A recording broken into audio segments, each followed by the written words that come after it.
நம்ம ஒரு கோயில் திருவிழாவில் நம்ம பண்ண சேட்டையை தான் இந்த வீடியோவில் நம்ம பார்க்க போகிறோம். சரி, வெடியெல்லாம் தீபாவளிக்கு வாங்கின வெடியெல்லாம் இருந்துச்சு. சரி, அதை இன்றைக்கி வைப்போம் அப்படின்னு சொல்லிட்டு ராக்கெட்லாம் எடுத்து வச்சுட்டு இருந்தோம். என் மாமனார் வந்துட்டு அந்த ராக்கெட்டுக்கு வந்து ஒரு பாட்டிலை தேடி கண்டுபிடிச்சி ராக்கெட்டை வச்சு வெடிக்க வைக்கலாம் அப்படின்னு சொல்லி பிளான் பண்ணார். ஆனால் ஊதுபத்தி கிடைக்கல, அதனால தீப்பெட்டிலே வச்சுறாரு. எங்கே போய் வெடிச்சிச்சு பாருங்களேன்.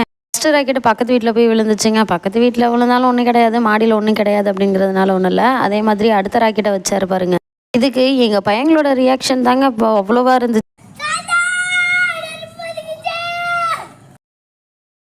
நெருப்பு பற்றிக்கிச்சுன்னு சொன்னோன்னே இவர் சரி உண்மையாலுமே பிடிச்சிருச்சு போலன்னு நினச்சிட்டு விட்டுட்டாரு. அப்புறம் பார்த்தா வெடிக்கல.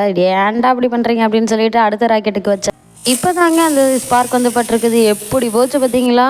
அப்புறம் ஓரளவுக்கு இருந்த ஒரு 2-3 ராக்கெட்டை விட்டு விளையாடிட்டு இருந்தவங்க. ராக்கெட் எல்லாமே நேராகவே போடல, கோணல் மானலாக போச்சு. சரி, ஓகே, அடுத்த வெடி எடுத்து வெடிக்க ஆரம்பிப்போம் அப்படின்னு சொல்லி எடுத்து வெடிக்க ஆரம்பிச்சிட்டோம்.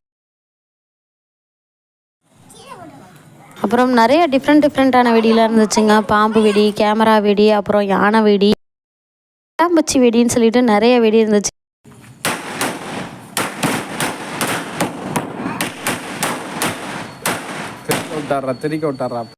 அடுத்ததாக இன்னொரு சரத்தை எடுத்து வைக்க ஆரம்பிச்சிட்டாருங்க. எல்லா சரமும் இப்போ ஓரளவுக்கு வெடிச்சு முடிச்சிச்சு. இப்போ வந்து பெரிய வெடியெல்லாம் முடிஞ்சிருச்சுங்க. அடுத்து இருந்த பட்டாம்பூச்சி வெடி, அப்புறம் வந்துட்டு கையில் புலி வெடிங்க. இதெல்லாம் என்ன எப்படி வெடிக்குன்னே தெரில. சரி, இதை டெஸ்ட் பண்ணி பார்ப்போம் அப்படின்னு சொல்லிட்டு இந்த 2 வெடியும் எடுத்து வச்சுட்டு இருந்தாங்க. பெரிய வெடி எல்லாத்தையுமே எங்கள் மாமனார் தாங்க வெடிச்சார். சின்ன வெடியை தான் இவர் தூக்கிட்டு நின்றுட்டு இருந்தார். சரி, பார்ப்போம் எப்படி தான் வெடிக்குதுன்னு சொல்லிட்டு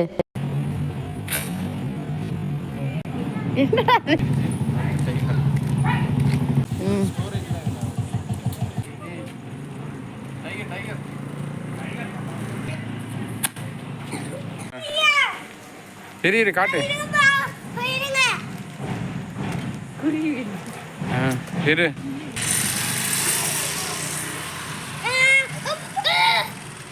பிடிச்சு ஓடிடுமா?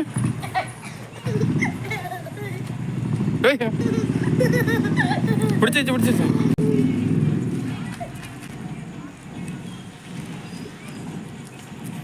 எவ்வளோ ஓடிட்டாங்க. பிடிச்சிருச்சு.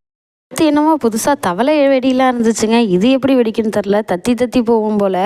இப்போ வந்து வெடியெல்லாம் வெடித்து முடிச்சாச்சுங்க. நைட்டு தான் தேர் வருங்கிறதுனால நைட்டு எல்லோரும் படுத்ததுக்கு அப்புறமேட்டு ஒரு 11 மணி வாசலில் கோலம்லாம் போட்டாச்சுங்க. இந்த கோலத்தை ஃபுல்லாக எடுக்கல, பாதியை மட்டும் எடுத்து வச்சிருக்கிறாரு. இதுதாங்க கோவில், சவேரியார் கோவில் எங்கள் ஊரில். ஒரு வழியாக இன்னையோட விளாக் வந்து முடிஞ்சிருச்சு. அடுத்த விளாக அடுத்த வீடியோவில் பார்ப்போம். Bye friends.